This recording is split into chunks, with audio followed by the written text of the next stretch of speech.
Hello everyone. Today we will discuss entitlement actions or vindication actions in patent law. This is an important and often quite delicate aspect of patent litigation. Could you explain about the underlying reason for entitlement actions? Yes, of course. Like the prior use right, which we recently discussed, entitlement actions are necessary because of the formal first-to-file principle. Since the first person who files the application for the invention will be registered as the owner, the true inventor must be given legal instrument to assert ownership. Typical cases are the filing of a patent application by one of several co-inventors in their own name, the application by a third person who has heard about the invention from the inventor, or the application by an employee inventor, even though the employee invention was claimed by the employer. Michael, what does the plaintiff have to prove in an entitlement action? Well, requirements for a successful entitlement action slightly vary from country to country and also between national patents and European patents.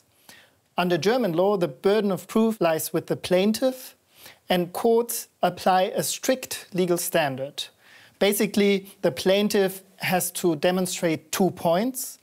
First, their own possession of the invention, and second, an act of transfer from the plaintiff to the defendant.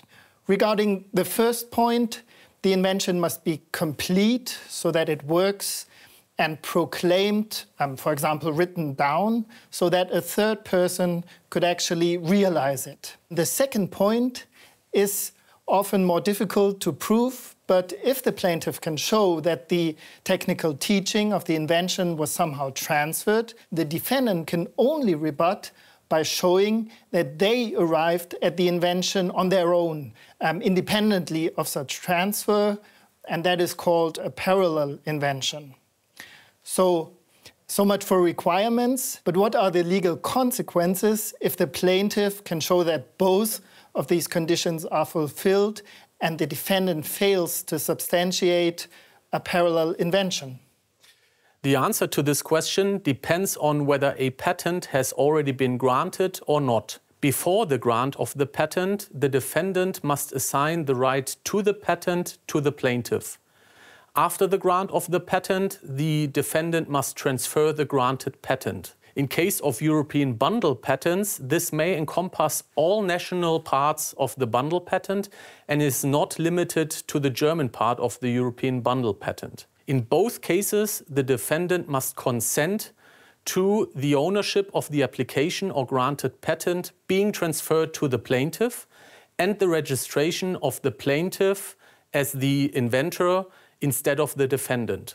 In addition, the plaintiff may have claims for compensation and damages if the defendant commercially used the invention, and supporting claims for information and rendering of accounts to be able to quantify compensation and damages. This all gets even more complicated if, instead of one inventor, a group of inventors is concerned, or if the patent application covers more than the invention possessed by the plaintiff. This all explains why entitlement proceedings are usually quite complex and can easily take a couple of years, with various hearings and comprehensive taking of evidence, including witnesses being heard on certain disputed aspects.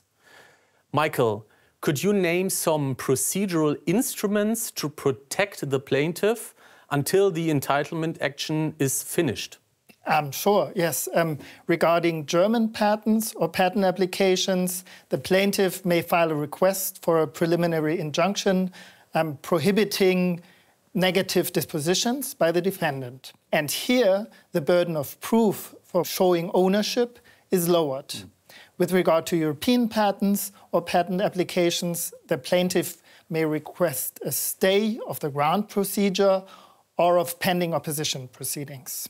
Speaking about European patents, will entitlement actions also become a topic for the UPC? No. Okay. According to the UPCA, entitlement actions do not fall within the competence of the UPC, and the UPCA does not include any rules on such actions. Therefore, they will continue to be litigated before national courts applying nations' law. For European patents with unitary effect, the relevant international agreements, such as the 1963 Strasbourg Patent Convention, apply. To summarize, an entitlement action needs careful assessment of the relevant facts and diligent assessment of the relevant legal framework. If you want to learn more about entitlement actions, please subscribe to our IP reports. Thank you very much for your attention.